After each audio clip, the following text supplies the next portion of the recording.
Aming Diyos, salamat po sa umagang ito. And once again, it's opportunity to listen to your word. Dalangin po namin, O Diyos, na sa aming paikinig na ito ay hayaan mo na ang kapangyarihan ng iyong banal na Espiritu ang siyang manguna sa amin, O Diyos. Panginoon, salamat. At napapakinggan po namin ng walang paghadlang ang iyong mensahe. Salamat. At sa umagang ito, ipaparanas mo sa amin kung gaano po kami kamahal, kung paano mo ginagawan, Panginoon, at patuloy na bigyan ng aming buhay ng tunay na kahulugan. Panginoon, sa umagang ito, hayaan mo na muli alay namin ang aming mga sarili bilang buhay na hain sa iyong harapan sa pamagitan ng paikinig ng iyong salita. Maghari ka, O Diyos, sa aming puso.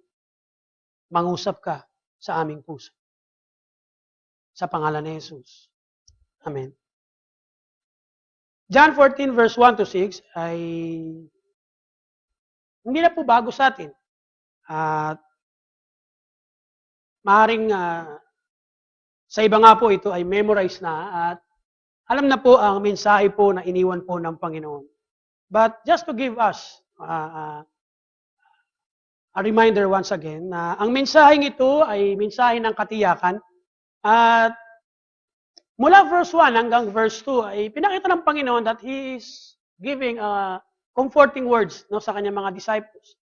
He is not only reminding them but telling them na I'm preparing a place for you. I'm doing something and I'm preparing this place for you. He was talking about heaven and eternity with Him. At ang bagay nito ay kanyang ibinibigay just simply to tell His disciples na ang iyong pinaglalaban, ang inyong ginagawa, ang inyong pong pagbibigay ng inyong tiwala sa akin ay mayroong patutunguhan. At He was giving the exact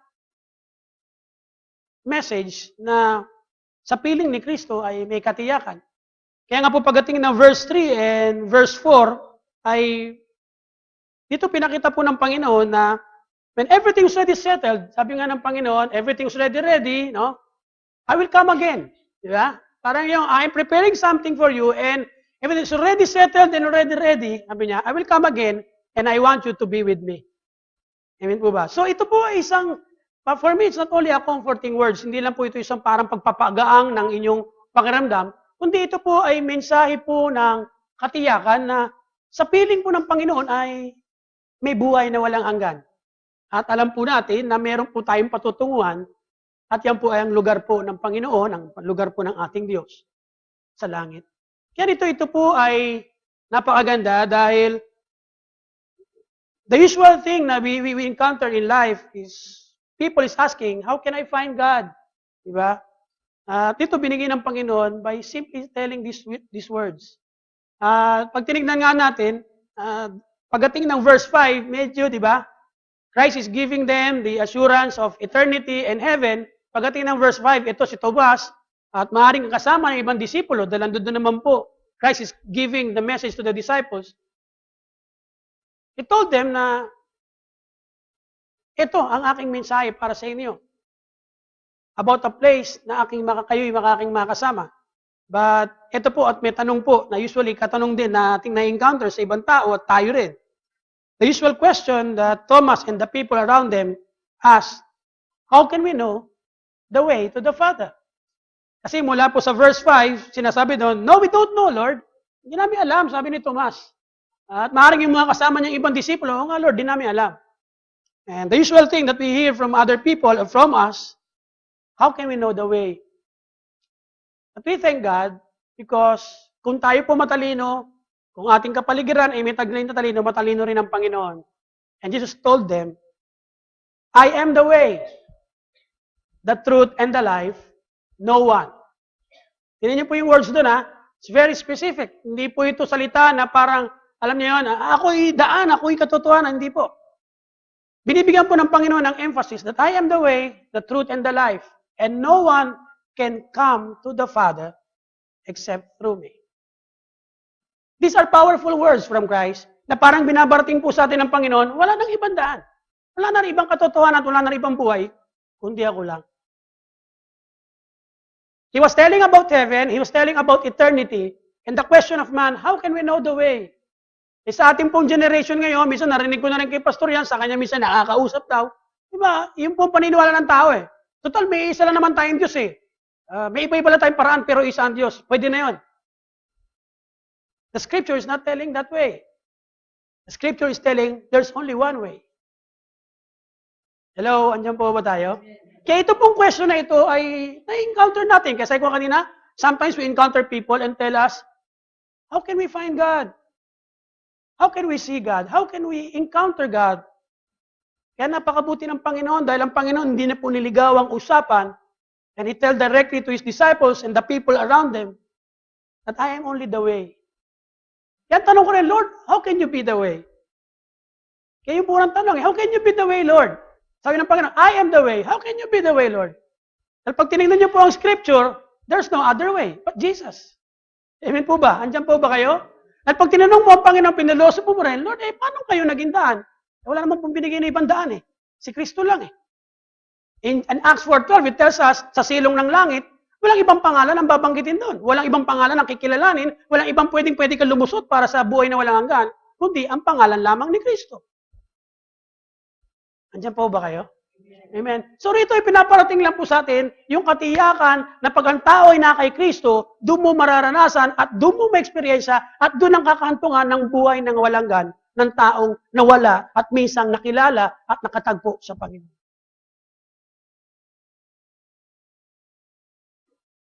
Kaya ito ang buhay po natin, ang Panginoon po ay pinapakita, Christ is the solution of God. Ang tao mahanap ng katiyakan, mahanap ng sagot sa buhay, patungkol sa kanyang kasalanan, isa ang sagot ng Diyos, ang kanyang anak. But people are thinking so many things. Kaya ang tao, naglikha ng maraming reliyon because hindi mahal sa buhay ng tao na I can do something to earn eternity. I can do something to find God. But ask them, do you find God? There's always that emptiness. If you don't give your life to Christ, there's always that emptiness. You're looking always for something. May hinahanap ka. Hindi mo masumpungan. Kaya't salamat, sinabi ng Panginoon kay Tomas at kasama ang mga disipulo, Lord, paano ba ang daan patungo sa Ama? I am the way. Ako lang. Kaya nga pag tinignan nyo, even in other scripts, in other verses or in other chapters of the scripture, in 1 Timothy 2:5, it says, there's only one mediator, tagapamagitan between God and humanity. And that is the man, Christ Jesus. So pag tinignan po natin, wala po talagang ibang pangalan, walang ibang, people are just creating something, doing something, total, they honor St. Peter, they honor St. Paul, they honor the people who are blessed in this place. No. Even how blessed are you, you cannot use your name to enter heaven. Only the name of Jesus. Only through Jesus Christ you can earn eternity. Hindi niyo po napapansin, ang buhay ng tao, I always even share it with my same age, or even in the younger generation. Hindi niyo po napansin minsan, the more you grow older, the more you look for meaning of life. Diba? You look for purpose. Why am I here? Ano ba ang ginagawa ko rito? And we thank God, because of Christ being the way, He told us, or He explained to us, He is the meaning, He is the purpose, and He is the way. Ang tao maraming hinahanap sa buhay eh. Pero ang kagandahan naman po, laging si Kristo naman po nagbibigay lagi ng daan sa paghahanap ng tao.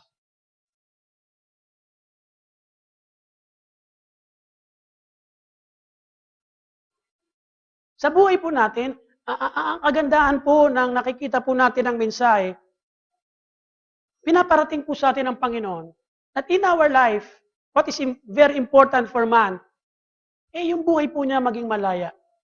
Amen? Kaya nga ang tao minsan nag-iisip na para sa akin ang kalayaan ay ganito. Minsan nasusumpungan ng tao ang maling kalayaan. But When you found Christ, you really receive the true meaning ng kahulugan ng freedom. And the way I see this word na ang Panginoon ang daan, ang tanging daan at siya lang ang pangunahing daan, it only tells us that there's no other way to purity, to pardon, and to forgiveness, but only through Jesus Christ.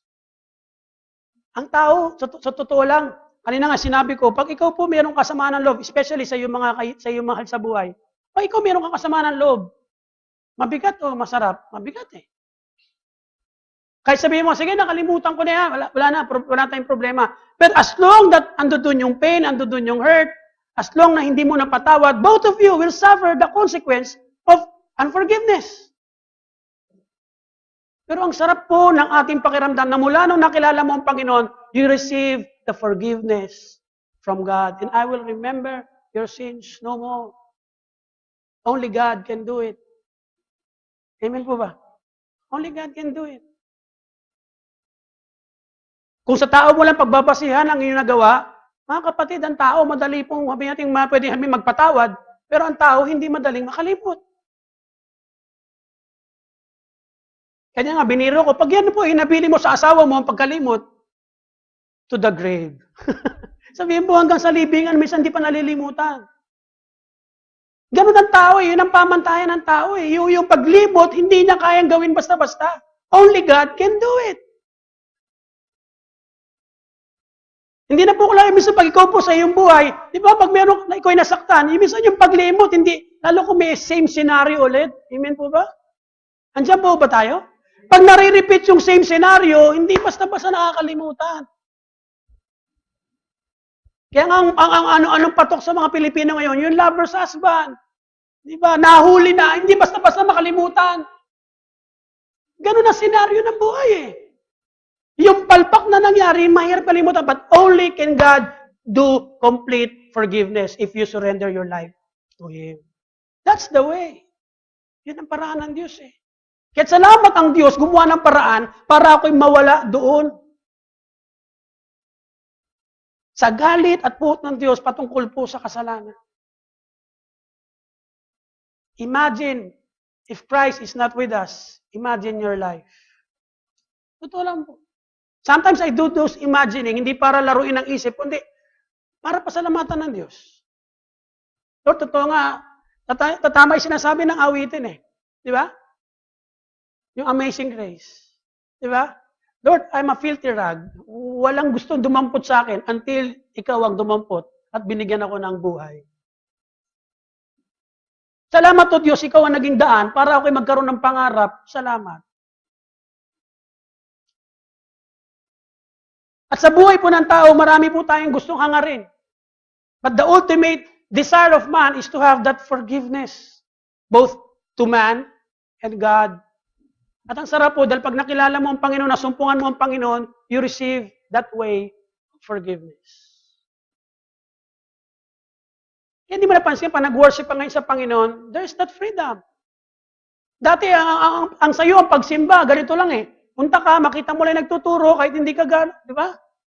Mawisikan ka lang, kung ano man yung basa doon, okay na. Makita mo lang yung nagtuturo, ayos na. But now you enter the church because you want to meet God. You are here because you want to worship God.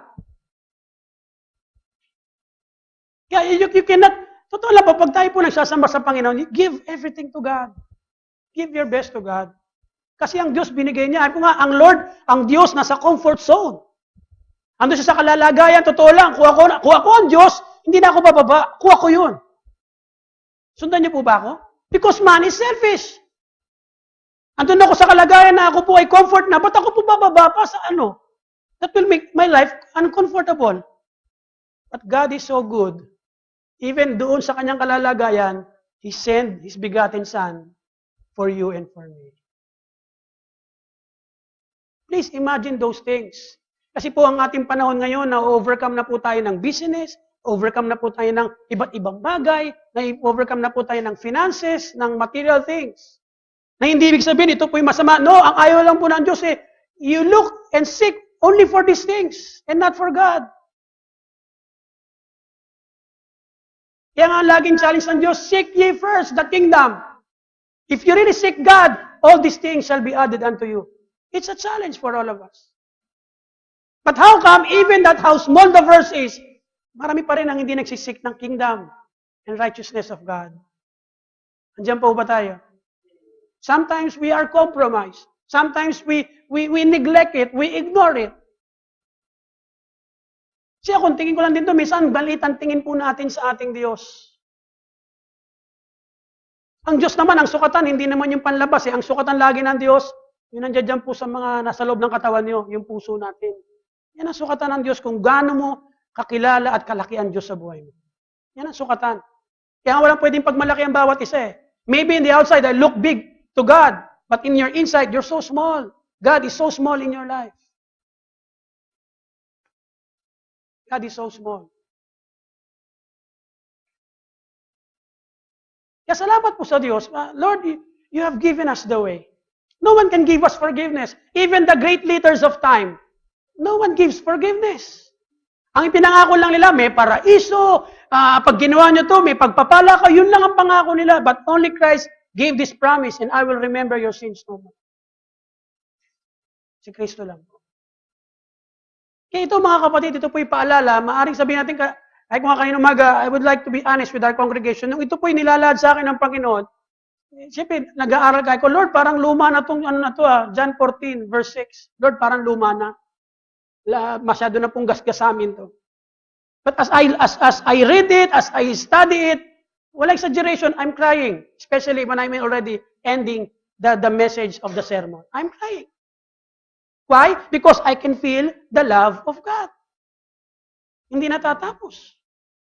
And sometimes you cannot, di ba, hindi mo maiwasang hindi ka maging emotional when it comes talking to God. Kaya nga pa nag-worship ka, you give to God. Kanina, inaawit po natin ano yun. He's an awesome God. We're crying that we were telling God, you have won the victor's crown. You experience it. That's why you cry. Hello?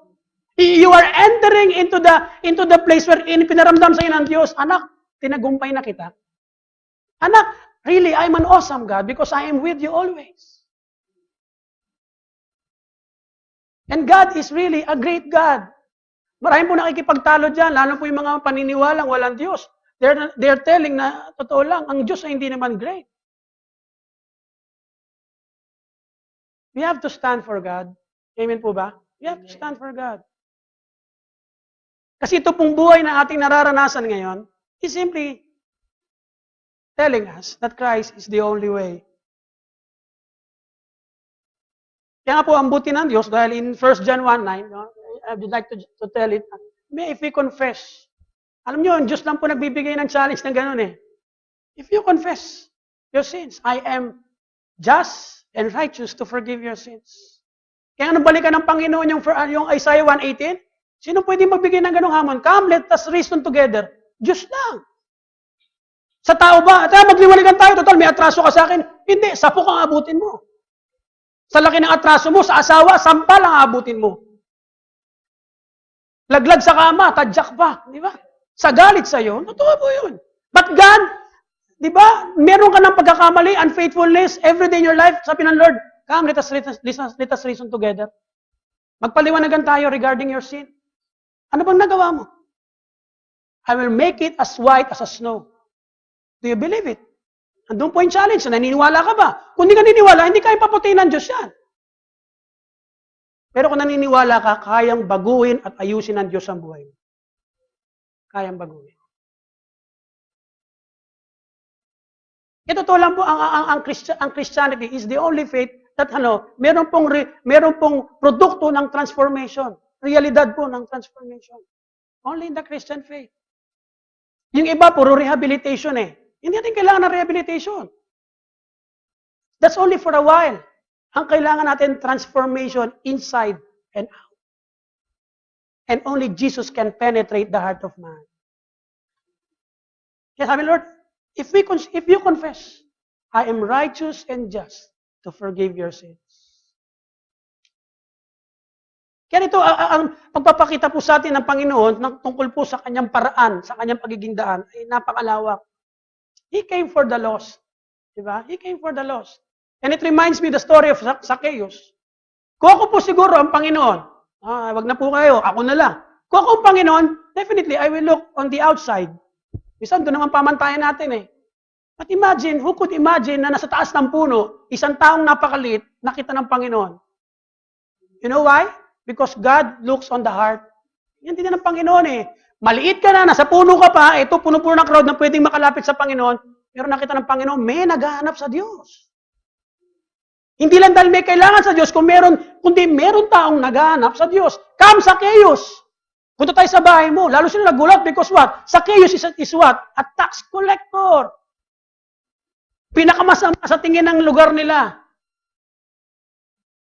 And yet, Christ find time to be with him and tell him, may pag-asa ka, Zacchaeus. Amen? Same thing with us. You are a sinner. I am a sinner until I met and encounter Christ. Hello? Nandiyan po ba tayo? It simply tells us na totoo nga, natagpuan mo ang tunay na daan sa Panginoon.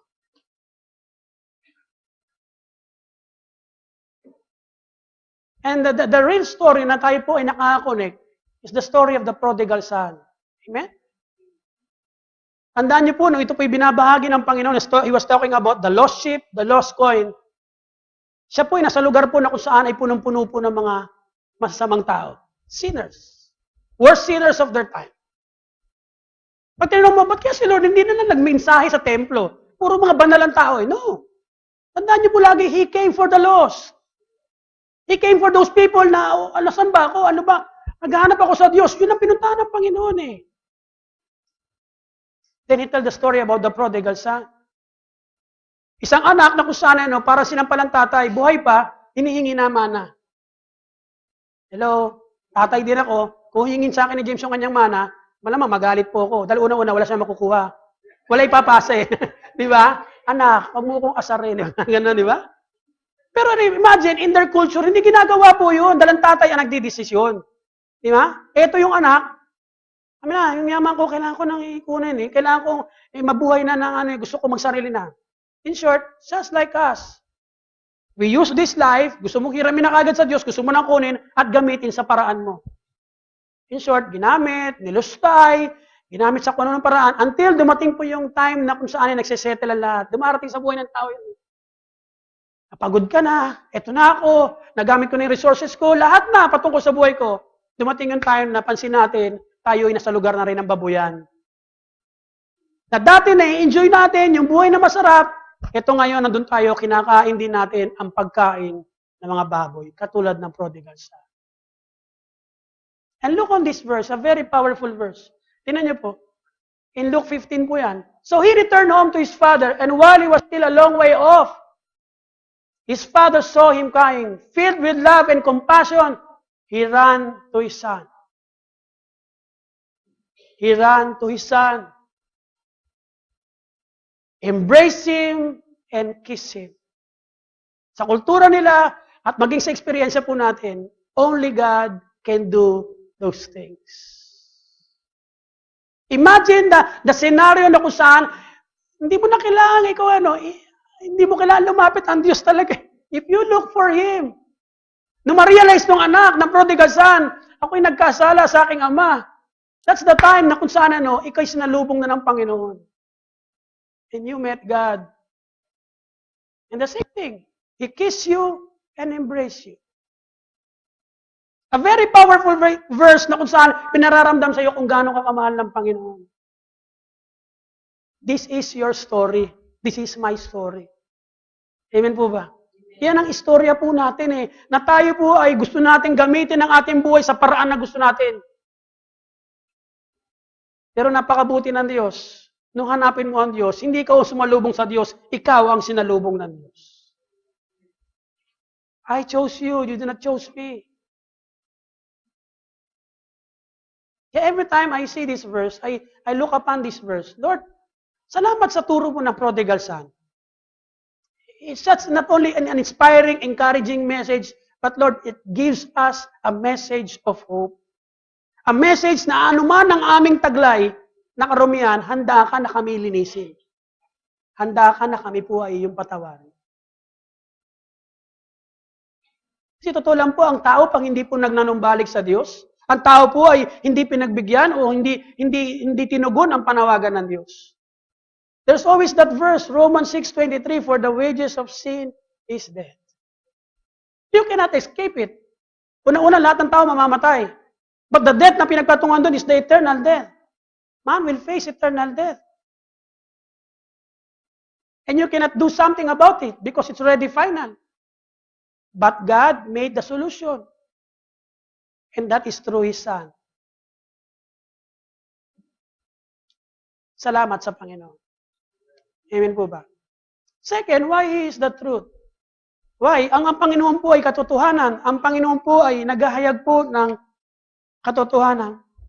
Because Jesus or Christ is the reality of all God's promises. Siya po talaga ang realidad matungkol po sa mga pinropesiya at pinangako ng Diyos. Si Kristo po yun. The God, no? Na ano po, nagkatawang tao para po sa atin. Inabot po tayo eh.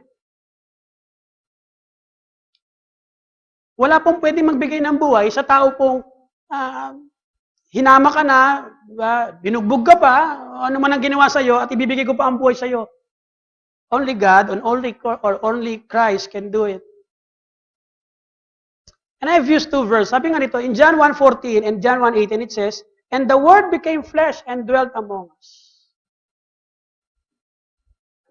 The Word is God, at ang kagandahan po no, yung mensahe, yung gospel, yung Diyos, nagkatawang tao, and He dwelt among us. God wants a relationship with us. Amen? Kaya pinag-aalagyan natin binabanggit, we're not talking about religion when it comes to knowing God. Yun ang mali ng tao eh. When it comes to looking and finding God, it seems na merong pwedeng gawing paraan. No, ang paraan lagi, si Kristo ang katotohanan. So you want to know the truth, and the truth shall set you free. Kaya ito pinapakita na yung anak ng Diyos, nagkatawang tao, for you to have relationship with Him. And the Word became flesh and dwelt among us. And verse 1:18, sabi nga doon, chapter 1:18, sabi, no one has seen God. And I agree with this verse very much. No one has seen God.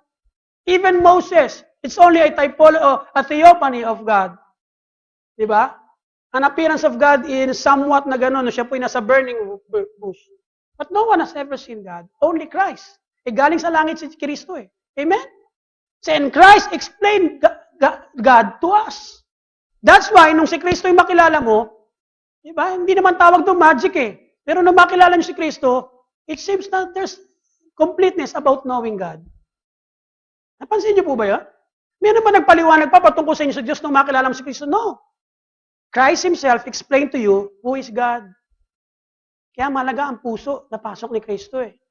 The always unsettled issue for man is what? Kailangan si Kristo nasa puso natin, nasa buhay, nasa buong pagkatao natin.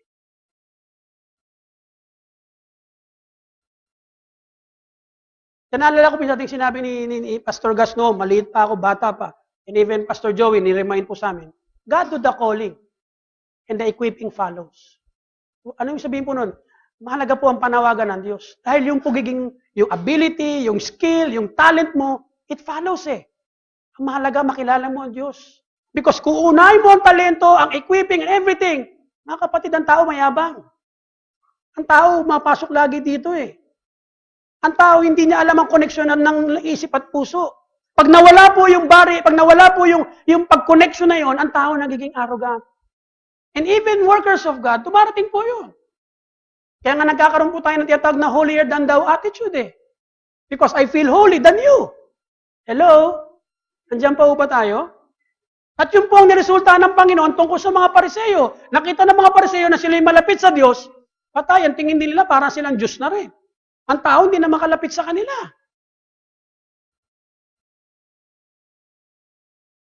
Kaya dito, ang Panginoon po ang katotohanan ay nagtatama sa lahat ng bagay. Pasalamat na lang po tayo, si Kristo ay katotohanan.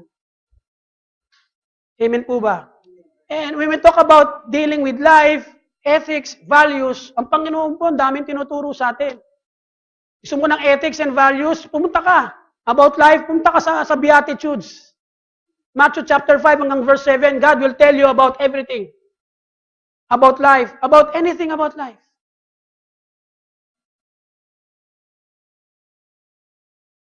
I thank God because He is the truth. I thank Christ because He is the truth.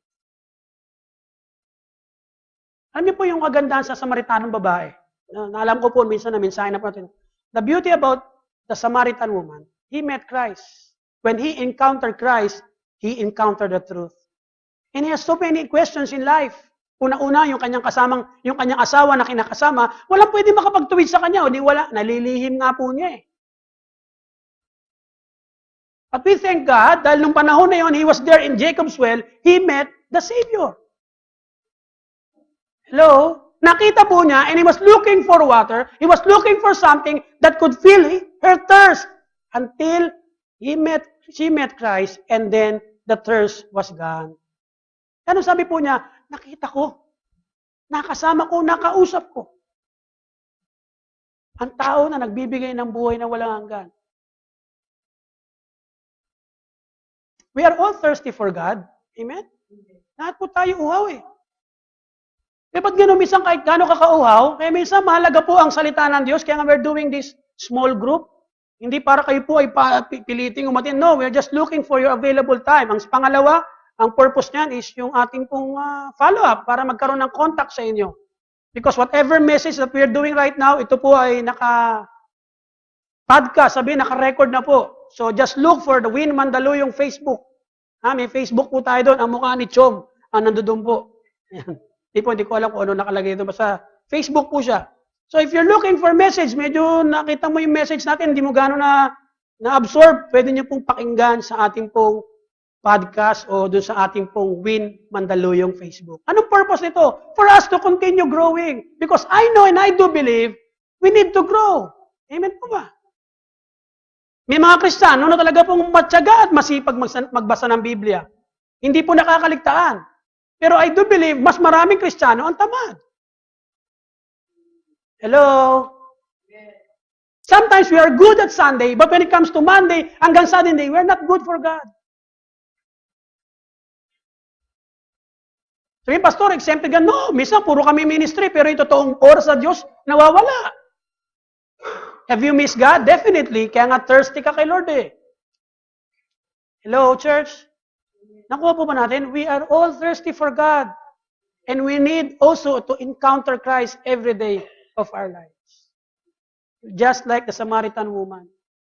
Kailangan natin pong masumpungan ng Panginoon. Di ba? And He will give you the water that you will not become thirsty again. Dahil ganun ka-interesado yung babae, dahil every now and then, he go to the Jacob's well para humingi ng tubig, para kumuha ng tubig. And then someone will came and tells you, pag kumuha ka at inumuha ang tubig ko, kailanman hindi ka na mauuhaw.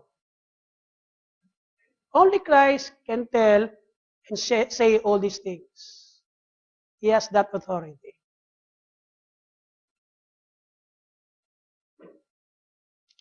Right now, tayo po nakaupo dyan, but maybe many of us there are sitting. Maybe you are in pain, you are hurting, no? May mga senaryo ng buhay mo, maaaring may sakit ka.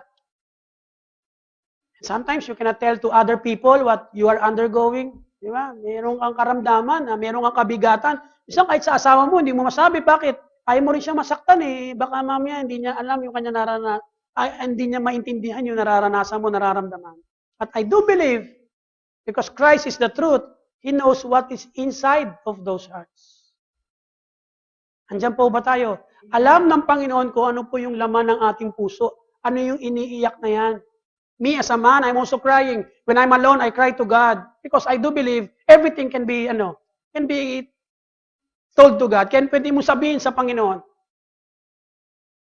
Ang tao minsan may pahangganan ng inyong usapin. Minsan pag sabi mo, pagagalitan ka pa. Amen? But the beauty about our God, when you say something, He listens. When you cry, He wipe your tears. Wala man ang kamay ng Diyos doon, but the way na you feel comfort, you feel comfort, alam ko na ang Diyos pinupunasan niya ang aking luha. Ba't mo nasasabi ang pastor? Because we have also the same settings of life. Pare-pareho minsan tayo nang dinadaanan, and sometimes you cannot tell to someone what is inside of your heart. But thanks be to God. Gumawa ng paraan ng Diyos, and there is Christ who listens to us and cries with us. Bakit? Ang Panginoon, umiyak din sa Getsemani, alam ng Panginoon ang senaryo ng isang taong duguan at ang puso ay basa.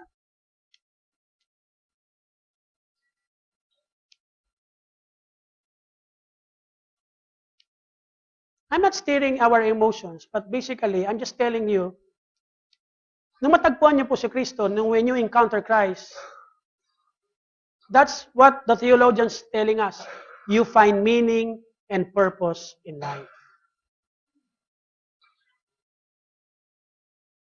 No amount of intelligence, no amount of knowings or everything, knowledge can tell you kayang gamutin ang laman ng iyong puso. Pag ikaw po ay may atake sa puso, operahan ka lang. But the real you, inside of you, the soul, the spirit, only God can talk to those things na nasa loob mo. Kaya nga ang tao, pagdating ng araw, because he was created into the image of God, he looks for someone higher than him. Napansin niyo po ba yun? Siguro kahit wala po magturo sa inyo na walang Diyos, you will look for someone because you were created into the image of God. You like the place of personal relationship. God is a person, and being a person, you look for a relationship. You were created into the image of God. Pero ang tao, pagka naturuan ako ng bagay, doon po nalalabusaw. But basically, man is looking for someone higher than him to explain everything. Salamat, nandiyan ang Panginoon. He tells us everything and anything and something in our life. Salamat. Kung pwede mo nga na pagpalitan ang buhay mo doon sa Samaritan mo, magagawin mo. Because she found something na hindi po kaya ipaliwanag yung kaligayahan. Samaritana na walang alam sa mga bagay patungkol sa kabanalan, and yet, he found it. She found it, rather.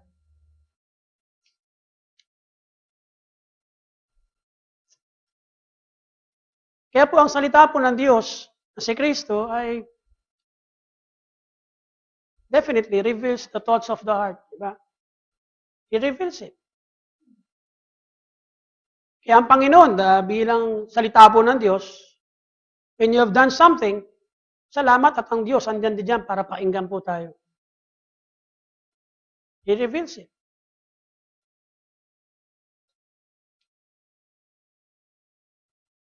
And mas looking for something na ang Diyos lang po ang pwedeng makasumpa. Amen po ba? The third and the last, sabi ni Christ, I am the way, the truth, and the life. In John 11:25, Christ said, within Martha and Mary about raising of Lazarus, sabi niya, I am the resurrection and the life.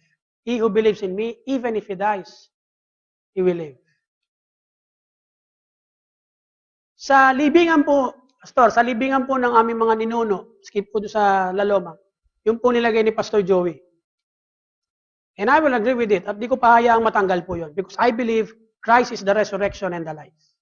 Na yung mga taong namatay dito, wag lang po yung mga nauna. Di ba?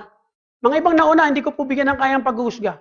Pero yung sa yung mga nilibing at nakakilala sa Panginoon po, sa libingan na yun, they will die, but they will resurrect again. And that is the message of that place in our cemetery. I am the resurrection and the life. He who believes in me, even if you die, but because of Christ, you will live. Ano po hindi ito? Ito po yung mensahe na hindi po walang kapangyarihan. I believe the message of Christ when he told it to Martha, there is power in that message.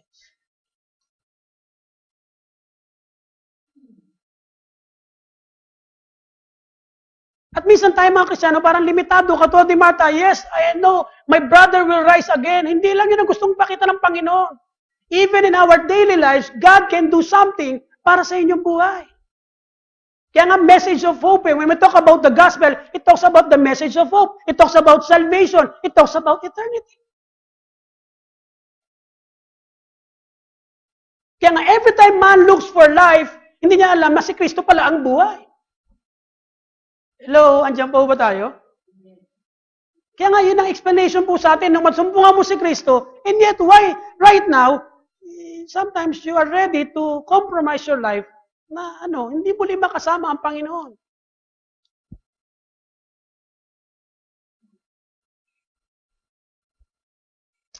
Sabi po ng commentary, by uniting our lives with this, we are united with God.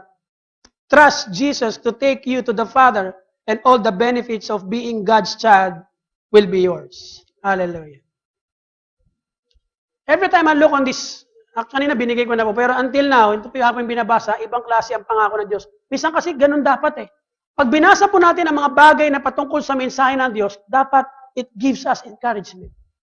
Hindi niyo papansin, minsan you are down. Diba? Minsan, you feel low, you feel neglected, you feel ignored, parang walang solusyon. Yan ang bait ng Panginoon. Kaya siguro, ganda rin ng cellphone eh. Nausong cellphone, may magpapadala sa message. Kahit gaano kasimple. Hello, pag nakita mo, di ba, it uplifts you. It gives you encouragement. It helps you to fight. It helps you to tell na may pag-asa pa. Kaya every time naman may na-receive ako noon, I always tell to the brother or sisters, salamat, timing. Right now, totoo lang, pwede na akong bumigay. Parang gusto ko nang bumigay. Pero salamat sa Diyos. That's the message of God. Every time you unite yourself with Christ, you are united with God. And God restores you. And it gives you hope and it gives you courage sa iyong buhay. Imagine nyo, ang paniniwala po ng mga taong walang Diyos. Anong paniniwala nila? Ang tao ay parang hayop. So, buhayin mo sarili mo, gawin mo na maligayan lahat ng bagay. Kaya lagi ang tanong lagi sa kanila, not all things are permissible. Amen? Pwede mong gawin ng mga bagay, pero not all things are permissible. It will not be profitable in your life. Hindi makakatulong. Sabi ko sige, subukan mo lahat, kainin mo lahat ng mga klase ng pagkain na hindi makabuti sa iyo. Mamaya patay ka na. Hello? Lahat ng alak na pwede mo kainumin, inumin mo. Tol, sige, pwede lahat ang gawin. Maligaya ko rito. Mamaya, patay ka na rin. Lawit pa ang dila mo kasi sobra ka ng busog, lasing ka pa.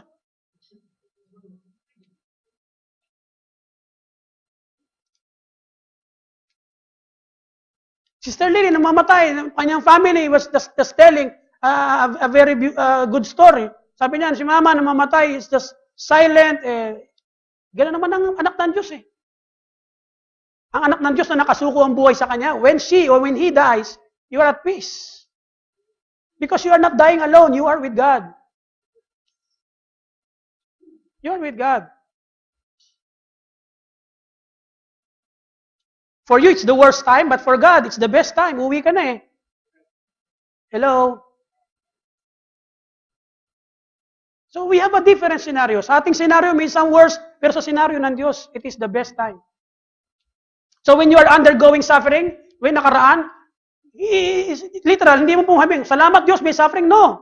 But try to realize and understand and thank God, Lord, salamat dahil bagamat may suffering, I understand it.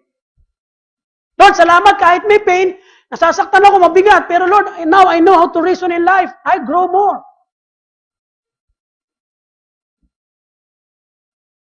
Kaya nga recently, we are also, my family and I, undergoing a scenario of problem. But I thank God. Me and my wife talk to each other. It seems na parang minsan, alam niyo yun,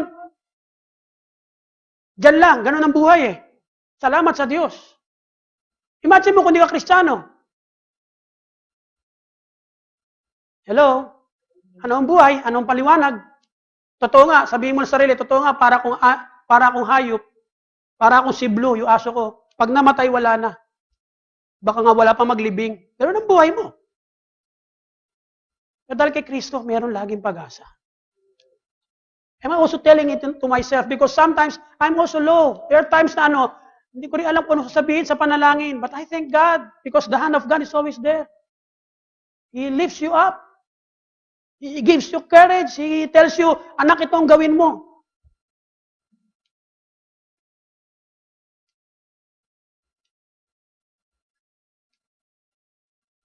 Narito, ang Panginoon po ay ayaw po tayong makalimot sa ganung bagay. At naalala ko po ito, sinabi po ito ng isa pong pastor, sabi niya, only in the Christian faith, is the only faith that talks about redemption. And even if you look on the religion, on other religions, wala pong nangako ng redemption. Only in Christ. Only Christ gave you that promise, I purchase you through my blood so that I can redeem you. Someone paid for your sins. Someone buy you back. Dahil yung sabihin po ng redemption, redeem eh. Someone buy you back, purchase you. May tumubo sa'yo, ikaw nandirito ako, bibiling ko yan para sa'yo. Bibiling ka ng Panginoon para ilayo ka dyan. Iligtas ang buhay mo. Only the Christian faith gave that kind of faith na kung saan merong redemption because of the grace of Christ. Kaya pag tinanong po natin, ano pwede mo ibalik sa Panginoon? Wala eh. There is completeness in Christ. Totoo po yun. He is the way, the truth, and the life. Dahil kunyari ko ako po dito, Lord, kailangan ko ng mahabang paliwanag, hindi ko maintindihan, no. Meron ka ba bang susunod dyan? Wala ka na eh. Doon pinakita ng Panginoon, naghanap pa ng daan, ako ang daan sa Ama. Naghanap ka ng katotohanan patungkol sa Diyos, ako ang katotohanan patungkol sa Diyos. Naghanap ka ng buhay, ako ang buhay. And I will end it with this story before I give the conclusion. More than 2,000 years ago, it reminds us about the story of Abraham and Isaac. Inutusan ng Diyos si Abraham, ihandog mo ang iyong anak. He went to Mount Moriah, he bring his son as an offering to God. And when he's already giving his son, God said, stop. Naalala niyo po? God said, stop. God said, I will provide.